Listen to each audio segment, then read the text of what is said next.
Right, I've just heard an interesting remark here. We are the Carnival Committee. You see, I'm outside the Trinidad and Tobago High Commission here in London, Belgrave Square, and we have just completed a meeting with the new High Commissioner. Now, the question mark there was, how long will she be here? Well, however, we had a very good meeting. She spoke very well, and we even had a book launch. So, having been fortified with coffee and sandwiches and so on, we can now proceed to these gentlemen who say they are the Carnival Committee. Are you the Carnival Committee? We are actually the interim board of London Notting Hill Carnival Limited, yes. When you say interim, what do you mean? What do you mean by that? What we mean by that is that the Carnival Company is being reformulated.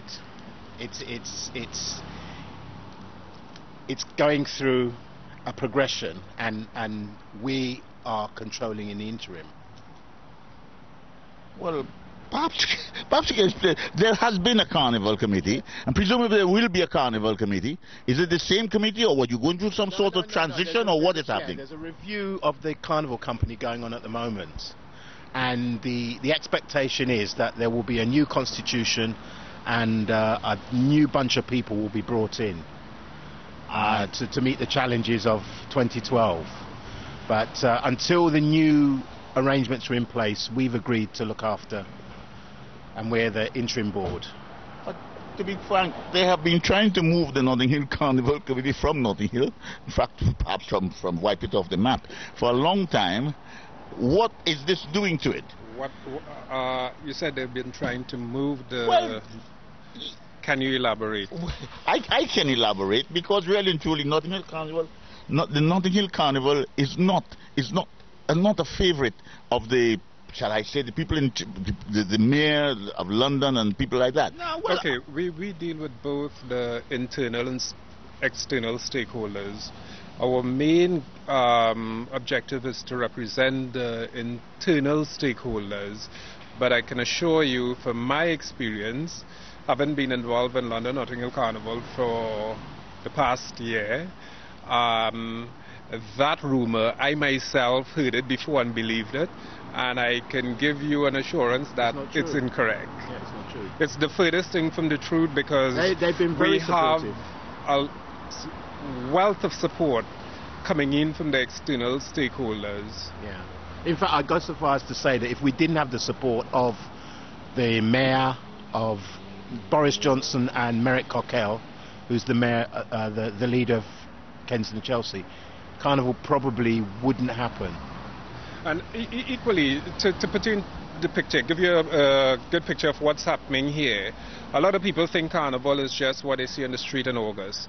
Throughout the year, you have what they call cabinet meetings, then you have the OPSG meetings, which is the Operation Planning Group. So Kensington and Chelsea, Westminster, among the police, among other stakeholders, meet on a monthly basis to prepare for London Notting Hill Carnival, and these people release their resources in order to make Carnival successful. So I think we have to give credit where credit is due, because if one do not want something to progress or continue, they would not facilitate it to that extent.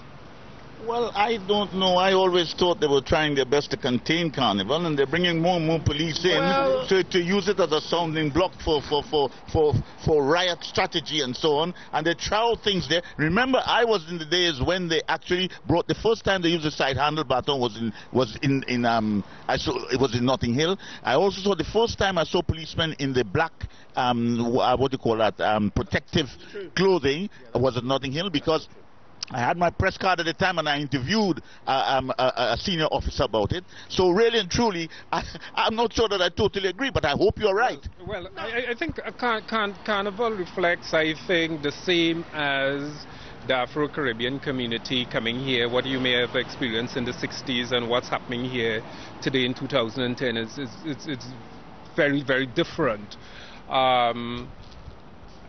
You know, I wasn't here during the 60s, so I haven't had that experience. You have had an awful experience at Carnival from what you have described. But I can speak about Carnival today, Carnival 2009, Carnival 2010, and beyond.